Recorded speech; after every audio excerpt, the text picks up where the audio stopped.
La lluvia, implacable y tenaz, tamborileaba sobre el tejado de tejas desgastadas de la humilde casa en la vereda. El encantó, una melodía constante que se había convertido en la banda sonora de las noches de la familia Vargas. Afuera, la oscuridad se espesaba, difuminando los contornos de las montañas circundantes, envolviendo el pequeño poblado en un manto de sosiego aparente. Adentro, el aroma a leña quemada y café recién hecho aún flotaba en el aire, un consuelo familiar mientras los últimos vestigios del día se desvanecen. Mateo, el padre, revisaba por enésima vez el candado de la puerta principal, un gesto mecánico que ya no aliviaba la inquietud que a veces se colaba en sus pensamientos como una brisa helada. Su esposa, Elena, remendaba con paciencia un pantalón viejo, la luz amarillenta de la bombilla proyectando sombras danzantes sobre su rostro, surcado por líneas de preocupación que el tiempo no lograba borrar. En el cuarto contiguo, Sofía, su hija menor, se acurrucaba bajo las cobijas, su respiración tranquila contrastando con la tempestad exterior, ajena a la tormenta que se gestaba en el corazón mismo de su hogar. Hacía 7 años que el telegrama oficial había llegado, un trozo de papel frío y desalmado que había destrozado la tranquilidad de El Encantó, más cruelmente aún, el alma de los Vargas. Caído en combate, rezaba la misiva, confirmando lo que el silencio de su hijo, Miguel, ya había presagiado. El joven soldado, el orgullo de la familia, la promesa de un futuro mejor, había sido arrancado de sus vidas de forma abrupta y brutal, dejando tras de sí un vacío insondable, una herida que supuraba con cada día que pasaba. La tumba, modestamente adornada con flores frescas cada domingo, se había convertido en el único santuario de su memoria, un lugar donde Mateo y Elena depositaban sus lágrimas y sus plegarias, buscando un consuelo que rara vez llegaba. La vida, sin embargo, persistía, un río turbulento que obligaba a seguir su curso, a pesar de las cicatrices. Pero esa noche, la lluvia no era solo agua cayendo del cielo, era un presagio, un eco distante de algo que se acercaba, algo que la ciencia, la lógica y la razón no podían explicar. El viento aullaba entre los árboles, agitando las ramas con una furia desmedida, como si intentara advertirles de la inminente ruptura del velo entre lo posible y lo imposible. Mateo, con los ojos fijos en la puerta, sentía una punzada de pavor que nada tenía que ver con los ladrones o los animales salvajes que a veces merodeaban por la zona. Era un miedo más profundo, más ancestral, un presentimiento de que las sombras que se cernían sobre su hogar no eran obra de la naturaleza, sino de algo mucho más siniestro y personal. Elena, al sentir la tensión de su esposo, levantó la vista, sus ojos encontrándose con los suyos en un entendimiento tácito, una comunicación silenciosa que transmitía la misma inquietud compartida.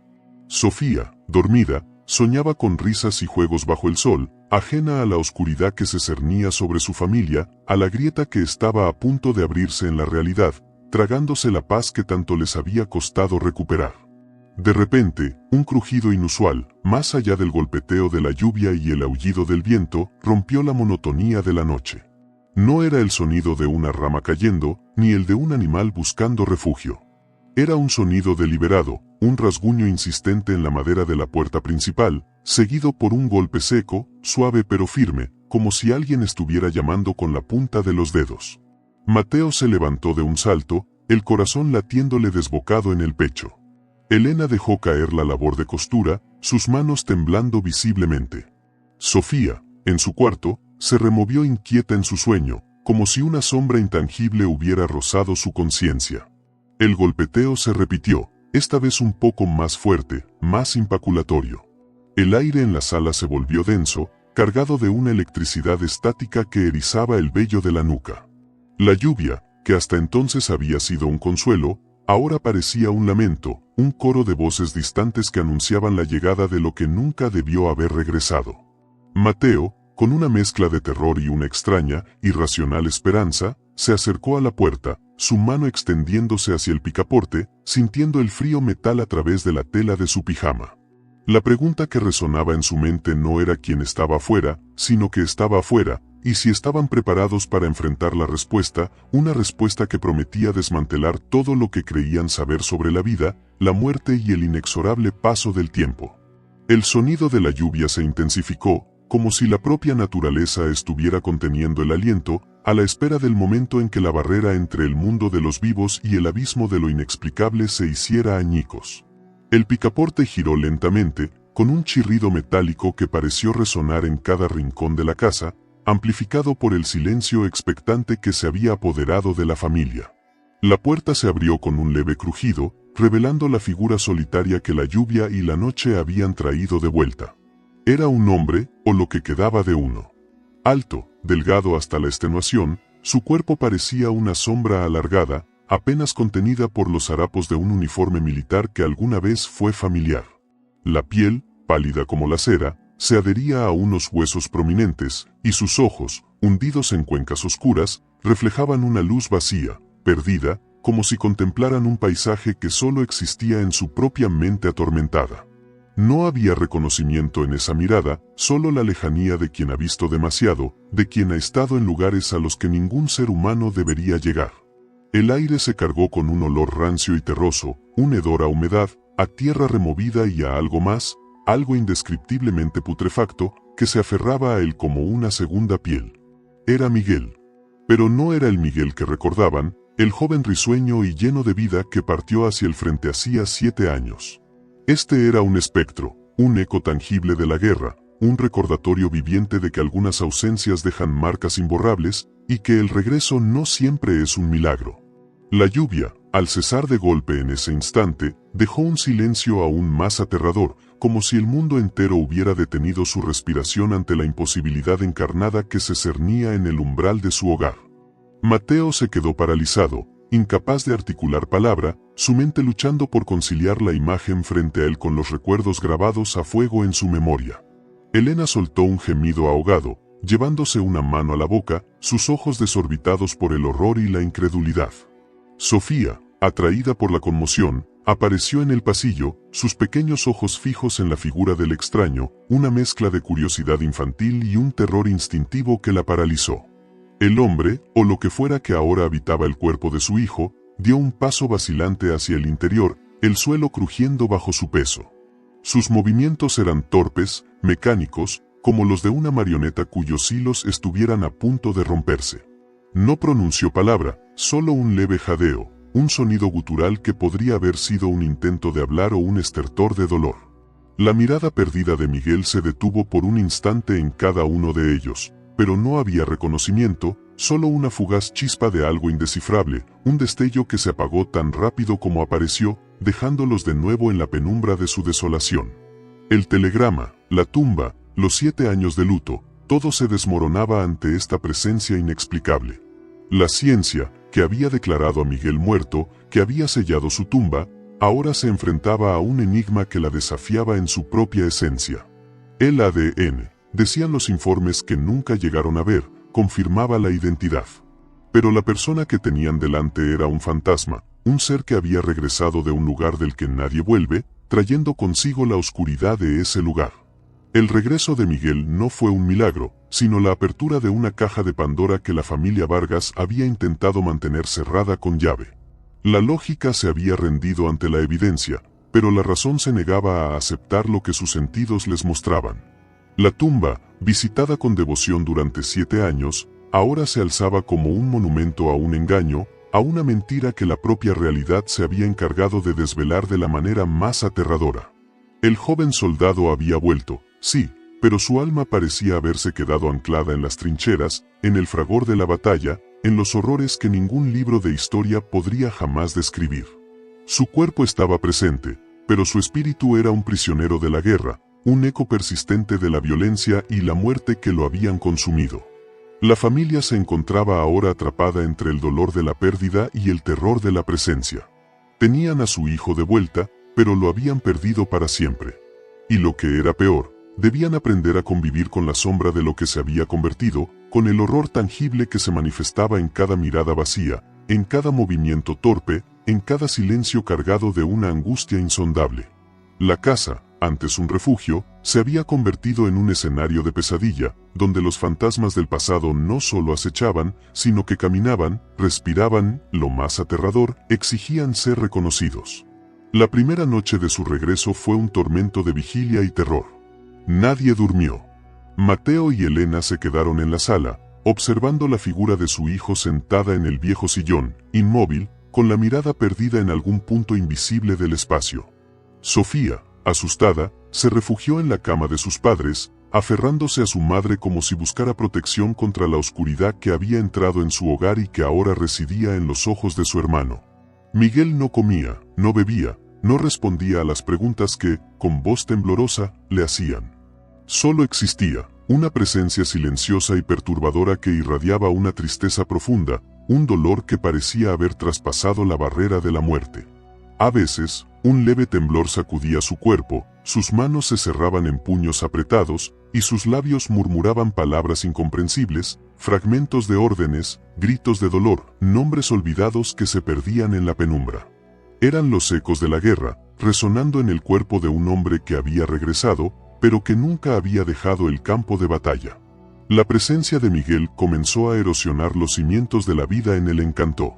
Los vecinos, al principio escépticos, luego temerosos, empezaron a evitar la casa de los Vargas. Los rumores volaron, alimentados por la apariencia demacrada de Miguel y su comportamiento errático.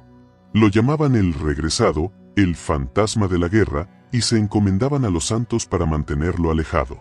Elena, desgarrada entre el amor maternal y el miedo creciente, intentaba cuidarlo, ofrecerle consuelo, pero cada intento era recibido con la misma mirada vacía, la misma indiferencia perturbadora. Sentía que estaba cuidando a un extraño, a un receptáculo vacío que albergaba algo oscuro y desconocido. Mateo, por su parte, se sumió en una profunda desesperación, atrapado entre la necesidad de creer que su hijo estaba vivo y la certeza de que el Miguel que conocía ya no existía. La guerra le había arrebatado a su hijo una vez, y ahora, de una forma aún más cruel, se lo estaba arrebatando de nuevo, transformándolo en algo que no podían comprender ni combatir. Sofía, la más joven, parecía ser la única capaz de ver más allá de la oscuridad que envolvía a su hermano. A pesar del miedo inicial, una extraña compasión la impulsaba a acercarse a él. Un día, mientras Miguel estaba sentado en el patio, mirando fijamente un punto en el horizonte, Sofía se sentó a su lado y le ofreció una flor silvestre. Por un instante fugaz, una sombra de reconocimiento cruzó el rostro de Miguel. Sus ojos, por un segundo, parecieron enfocarla, y un susurro, apenas audible, escapó de sus labios: Sofía.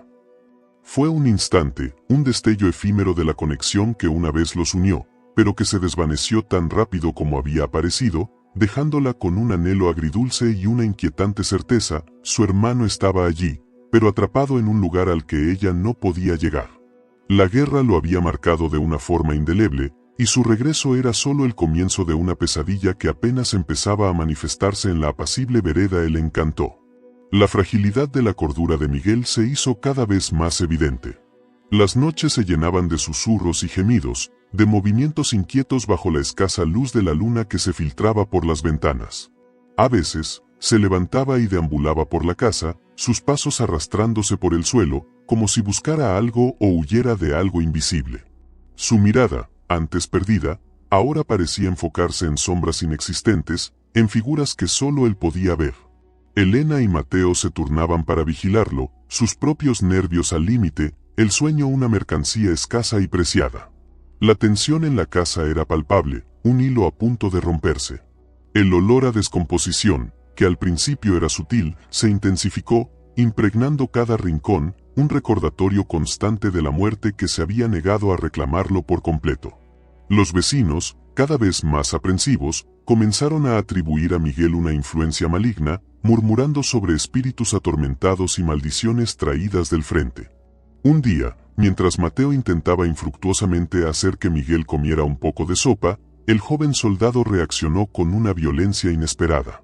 Sus ojos se encendieron con una furia gélida, y con un grito gutural, arrojó el plato al suelo, las esquirlas de cerámica esparciéndose por la sala. «No es suficiente», gritó, su voz ronca y rasposa, una voz que no sonaba del todo humana. «Nunca es suficiente». Se revolvió contra su padre, sus movimientos sorprendentemente fuertes para su estado de debilidad, intentando zafarse de su agarre. Elena corrió a ayudar a su esposo, ambas manos tratando de sujetar a su hijo, quien ahora parecía estar luchando contra un enemigo invisible. Las palabras que salían de su boca eran un torrente incoherente de órdenes militares, lamentos y gritos de dolor. En medio de la lucha, sus ojos se fijaron en Elena, y por un instante, un rastro de la antigua ternura pareció cruzar su rostro, solo para ser reemplazado por una expresión de puro terror. «Nos están alcanzando», jadeó, su cuerpo convulsionando.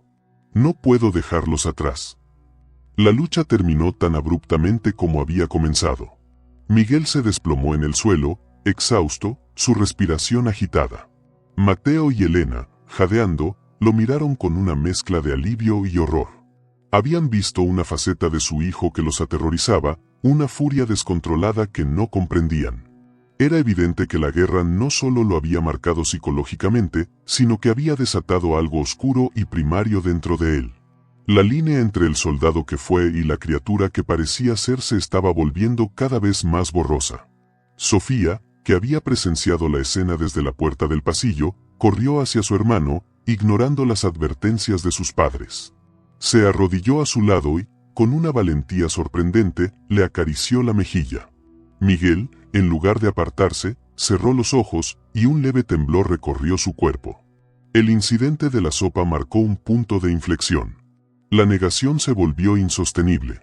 Los Vargas se enfrentaban a la aterradora verdad. Su hijo había regresado, pero no como el héroe que esperaban, sino como un portador de la guerra, un recipiente de los horrores que había presenciado.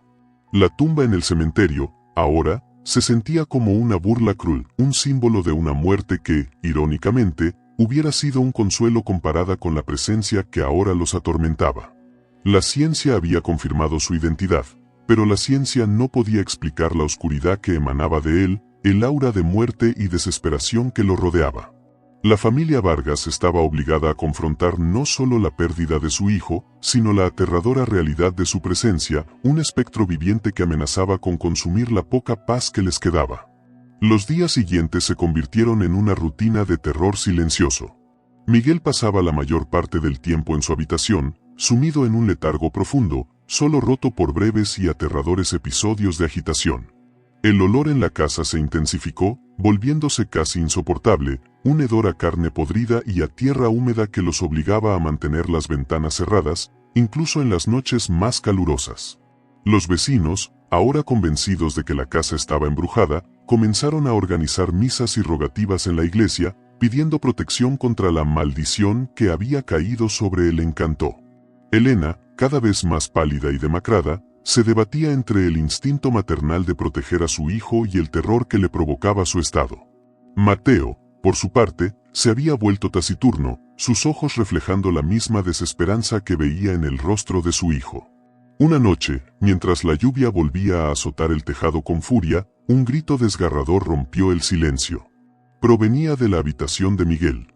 Mateo y Elena corrieron escaleras arriba, sus corazones latiendo con pánico. Encontraron a su hijo de pie junto a la ventana, su cuerpo temblando violentamente, sus ojos desorbitados fijos en la oscuridad exterior. Estaba hablando, pero no eran palabras coherentes, sino un murmullo febril, lleno de terror y súplica. No puedo detenerlos, jadeaba. Vienen por mí. Están aquí. Se llevó las manos a la cabeza, como si intentara protegerse de algo invisible. La tierra me llama. Me quiere de vuelta. Elena, con lágrimas corriendo por su rostro, intentó acercarse a él, pero Miguel se apartó bruscamente, su mirada ahora llena de una hostilidad helada. No te acerques, Ciseo. No eres tú, eres uno de ellos. La confusión y el miedo se apoderaron de los padres. ¿A quién se refería? ¿A quién temía? ¿Era la guerra, la locura, o algo más siniestro que había traído consigo del infierno que había presenciado? La respuesta, o al menos una parte de ella, llegó en forma de un sonido sutil pero distintivo que se unió a la cacofonía de la tormenta, un rasguño suave, insistente, proveniente del exterior, justo debajo de la ventana de la habitación de Miguel. Era el mismo sonido que habían escuchado la noche de su regreso. Mateo, con una determinación nacida del terror, se asomó a la ventana. La lluvia caía a cántaros, pero a la tenue luz de un relámpago, vio algo que le heló la sangre. En el barro blando, justo bajo la ventana, se distinguían huellas. No eran huellas de botas militares, ni de animales salvajes. Eran huellas extrañas, alargadas, casi humanas, pero con algo fundamentalmente antinatural en su forma. y parecían estar acercándose, lenta pero inexorablemente, a la casa. El terror se apoderó de la familia. Las huellas se multiplicaban, rodeando la casa, acercándose a las ventanas, a la puerta. Miguel, al verlas, se derrumbó en el suelo, gimiendo de desesperación. «¡Me encontraron!», sollozó. «¡Me encontraron!». Elena y Mateo se miraron, la misma pregunta resonando en sus mentes. ¿Qué era lo que había regresado con su hijo? ¿Qué horrores había desatado al volver del abismo? La guerra, que creían haber dejado atrás con la noticia de su muerte, ahora los había alcanzado, trayendo consigo una oscuridad que no entendían. La casa, que una vez fue un hogar, se había convertido en una trampa, y las paredes que una vez ofrecieron seguridad, ahora parecían ser las únicas barreras entre ellos y la pesadilla que se cernía sobre el encanto. La lluvia continuaba su implacable golpeteo, como un presagio de la inevitable inundación de horror que estaba por desbordarse. La noche se extendió, larga y aterradora. Los rasguños en las paredes y las ventanas se volvieron más insistentes, más audaces. Se oían susurros, voces distantes que parecían provenir de todas partes y de ninguna a la vez, entrelazándose con el sonido de la lluvia. Miguel, acurrucado en un rincón de su habitación, sollozaba incontrolablemente, sus palabras un murmullo incoherente sobre trincheras, barro y la necesidad de volver a casa. Elena y Mateo, armados con lo único que tenían a mano, un atizador de chimenea y un viejo cuchillo de cocina, se mantuvieron juntos en la sala, sus cuerpos tensos, sus sentidos alerta. La casa crujía y gemía, como si la propia estructura estuviera siendo asediada por fuerzas invisibles. Cada sombra parecía cobrar vida, cada sonido se magnificaba, alimentando su creciente pánico. A medida que las primeras luces del amanecer comenzaban a teñir el cielo de un gris pálido, los sonidos exteriores cesaron tan abruptamente como habían comenzado. La lluvia amainó, dejando tras de sí un silencio pesado, cargado de una tensión insoportable. Mateo, con el corazón latiéndole en la garganta, se aventuró a abrir la puerta principal. El aire estaba fresco y limpio, y el sol, tímidamente, comenzaba a asomarse entre las nubes. No había rastro de las huellas extrañas, ni de los rasguños. Era como si la noche de terror solo hubiera existido en sus mentes atormentadas. Pero el olor persistía, un recordatorio tangible de la presencia que los había asediado. Subieron a la habitación de Miguel. Lo encontraron dormido, su rostro sereno en el breve respiro de la paz. Sin embargo, al mirarlo, Elena y Mateo sabían que nada volvería a ser igual. El regreso de su hijo no había traído un milagro, sino una profunda y duradera herida. La guerra, en su forma más insidiosa, había regresado con él, anidándose en su alma, transformándolo en un ser que apenas reconocían. La ciencia podía confirmar su identidad, pero no podía curar las cicatrices invisibles de su experiencia. La tumba, que una vez representó el final, ahora parecía el comienzo de una nueva pesadilla. Salieron de la casa, dejando a Miguel durmiendo, una figura frágil atrapada entre dos mundos. El sol brillaba, pero la luz no disipaba la oscuridad que se había instalado en sus corazones. El camino de regreso a la normalidad era incierto, quizás imposible. El eco del horror se aferraba a ellos, a su hogar, a la memoria de su hijo. Habían enfrentado la verdad de su ausencia y ahora debían aprender a vivir con el terror de su presencia, un recordatorio constante de que algunas batallas nunca terminan realmente y que a veces, los muertos no descansan en paz, sino que regresan para reclamar a los vivos. La vereda El Encantó, antes un remanso de paz, ahora albergaba un secreto oscuro, un testimonio viviente de que lo imposible, a veces, tiene el rostro de quien más se ama. La lluvia había cesado, pero la tormenta dentro de ellos apenas comenzaba. La persistencia del aroma, ese hedor a tierra removida y a algo más, algo que se adhería a la esencia misma de Miguel como un sudario, se volvió una presencia constante, un recordatorio olfativo de que la guerra no solo había dejado cicatrices en su cuerpo y su mente, sino que había impregnado su ser de una esencia ajena, casi petrificada. Ya no se trataba solo de la fragilidad de su cordura o de los ecos fantasmales de sus experiencias, era como si la propia podredumbre del campo de batalla se hubiera cristalizado en él, emanando un frío que nada tenía que ver con la temperatura ambiente.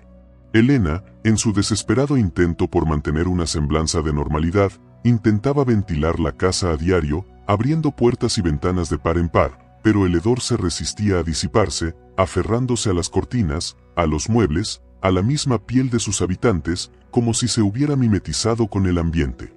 Era un hedor que, curiosamente, parecía intensificarse en presencia de Miguel, un aura palpable de descomposición que anticipaba algo más sombrío que la simple locura.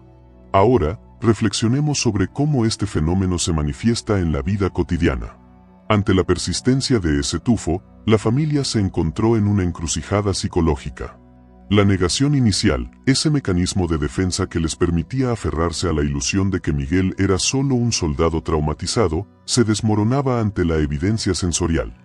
Ya no podían ignorar la naturaleza anómala de ese olor, que trascendía la mera fetidez de un cuerpo descuidado para convertirse en una emanación casi sobrenatural, un miasma que sugería una conexión directa con los horrores que él había vivido y de alguna manera, traído consigo. Consecuentemente, se vieron forzados a considerar la posibilidad de que Miguel no solo estuviera atormentado por recuerdos, sino que estuviera físicamente contaminado por la muerte misma, como si hubiera absorbido la esencia de los campos de batalla hasta un nivel celular, convirtiéndose en un receptáculo viviente de la descomposición. Además, esta contaminación olfativa comenzó a tener un efecto insidioso en la percepción de la realidad de los Vargas. La constante exposición al hedor, esa invasión sensorial que desafiaba toda explicación lógica, empezó a erosionar su capacidad para distinguir entre la presencia real de Miguel y las manifestaciones fantasmales de la guerra que él parecía irradiar. Por ejemplo, Elena juraba escuchar lamentos tenues que parecían emanar de los rincones más oscuros de la casa, o percibir movimientos fugaces en el rabillo del ojo, sombras que se desvanecían al ser confrontadas directamente. Mateo, por su parte, se encontraba cada vez más irritable y paranoico, convencido de que los vecinos los observaban con recelo, que susurros malintencionados lo seguían a donde quiera que fueran. La atmósfera se había vuelto tan densa con el hedor y el miedo que la línea entre la locura inducida por el trauma de Miguel y la suya propia se volvía peligrosamente difusa. Por consiguiente, la casa de los Vargas dejó de ser un hogar para convertirse en un microcosmos de la guerra misma, un espacio saturado por la muerte y la descomposición. La arquitectura familiar, los objetos cotidianos, todo parecía haber sido alterado por la presencia de Miguel. El sillón donde solía sentarse, con la mirada perdida, parecía haber absorbido la frialdad de su piel pálida. Las paredes, antes testigos de risas y conversaciones, ahora parecían retener los ecos de sus gemidos y susurros febriles.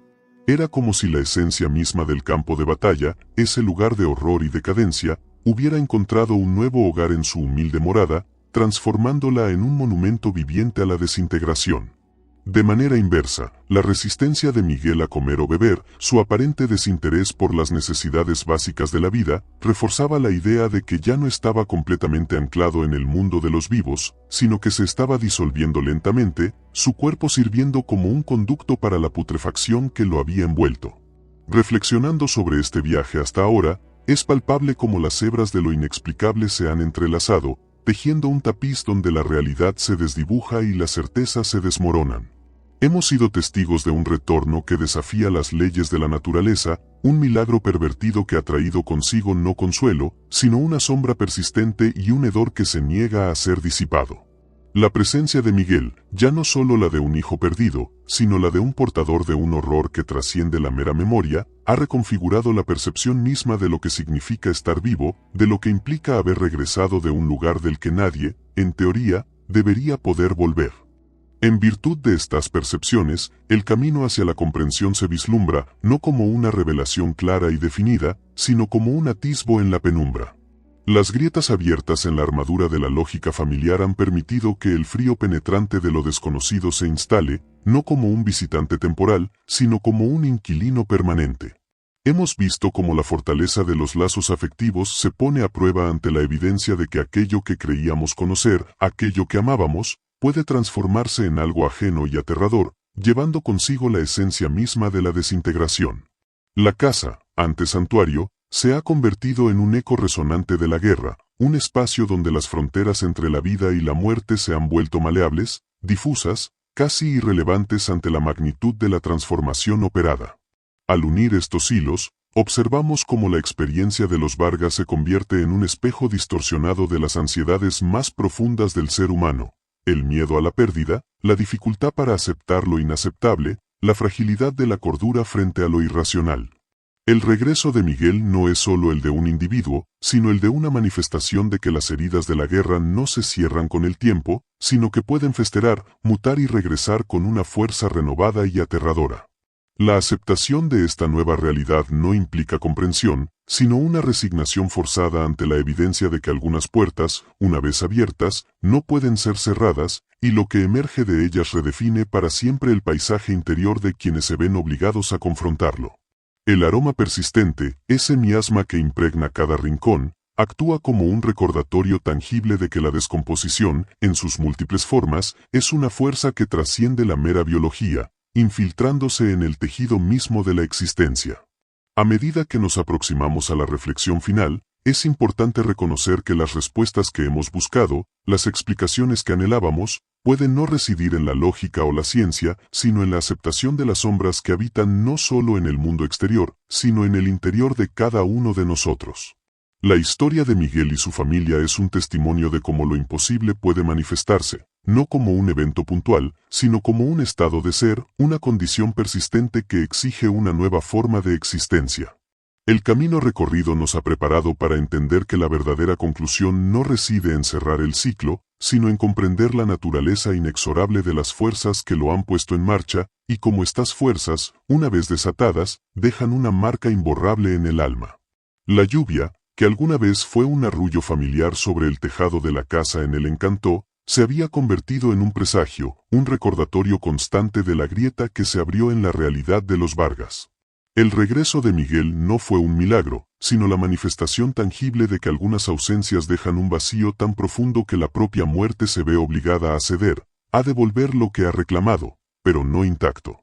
La tumba, que solía ser un lugar de duelo y consuelo, ahora se erigía como un monumento a la crueldad de la lógica, una prueba de que la ciencia, con toda su certeza, a menudo se detiene ante los misterios más profundos del alma humana. El ADN confirmaba la identidad, pero la presencia que ahora habitaba los muros de su hogar era un espectro de la guerra, un eco de horrores indescriptibles que se aferraba a la vida con la misma tenacidad con la que la tierra se aferra a los huesos olvidados. La familia Vargas se encontró atrapada en un purgatorio terrenal, obligada a convivir no con el fantasma de un hijo perdido, sino con la encarnación viviente de la desolación que la guerra había sembrado. El hedor persistente, esa emanación de descomposición que desafiaba toda explicación, se convirtió en el perfume de su nueva realidad, un recordatorio constante de que Miguel, o lo que quedaba de él, estaba irrevocablemente anclado en aquel lugar del que nadie regresa verdaderamente. Sus movimientos torpes, su mirada perdida, susurros incomprensibles, todo ello tejía un manto de terror que envolvía el hogar, transformando el amor familiar en una mezcla de miedo y una profunda, desgarradora impotencia. Ya no luchaban contra la ausencia, sino contra la presencia misma, contra la transformación de su ser querido en un recipiente de la oscuridad, un espejo distorsionado de las atrocidades que había presenciado. Y en medio de esta pesadilla, la tenue luz de Sofía, la hija menor, ofrecía un atisbo de esperanza, una conexión efímera con el Miguel que una vez fue. Su valentía infantil, su capacidad para ver más allá del horror, recordaba a los padres que, a pesar de todo, el amor puede ser un ancla, incluso cuando la razón ha naufragado. Pero ese amor, ahora, estaba teñido de un terror profundo, la comprensión de que habían recuperado un fragmento de su hijo, pero habían perdido su esencia, su alma, en las garras de la guerra. La casa, antes refugio, se había convertido en un campo de batalla interno, donde cada sombra danzaba con la memoria de lo que fue y la aterradora realidad de lo que es. La verdadera práctica comienza ahora, no en la búsqueda de respuestas que quizás nunca lleguen, sino en la aceptación de la profunda y perturbadora verdad que se ha instalado en el Encantó. La guerra no se libra solo en los frentes lejanos, sus cicatrices, a menudo invisibles, regresan con nosotros, mutan, y se manifiestan de maneras que desafían toda lógica. El regreso de Miguel es un eco sombrío de esta verdad, un recordatorio perpetuo de que las heridas del alma pueden ser más profundas y persistentes que las de la carne, y que a veces, lo imposible no es un milagro, sino una maldición que nos obliga a redefinir nuestra comprensión de la vida, la muerte y el amor mismo. La tarea que ahora enfrentan los Vargas, y por extensión, todos nosotros al reflexionar sobre su historia, es aprender a vivir con las sombras, a reconocer que, incluso en la más profunda oscuridad, el eco de lo que fue puede persistir, transformado pero indudablemente presente, recordándonos la fragilidad de nuestra realidad y la inmensidad de los misterios que aún nos rodean. Esta fue otra historia impactante de nuestro canal Relatos Prohibidos. La vida nos enseña que a veces la verdad se esconde en los lugares más oscuros, y que incluso el miedo puede revelar una lección. Cada relato que escuchas aquí está inspirado en hechos reales, en experiencias de personas que vivieron lo inexplicable y encontraron fuerza en medio del terror. Si esta historia te estremeció o te hizo reflexionar, cuéntanos en los comentarios. ¿Qué habrías hecho tú en esta situación? Tu opinión nos importa. No olvides suscribirte y activar la campanita para no perderte nuestros próximos videos llenos de misterio, suspense y emociones intensas. Cada semana te esperamos con nuevas historias de secretos, traiciones, desapariciones y verdades que el tiempo intentó ocultar. Comparte este video con alguien que disfrute de los enigmas de la vida. Y recuerda, no todas las puertas deberían abrirse, pero algunas revelan lo que más necesitamos ver. Hasta el próximo video, si te atreves a escucharlo.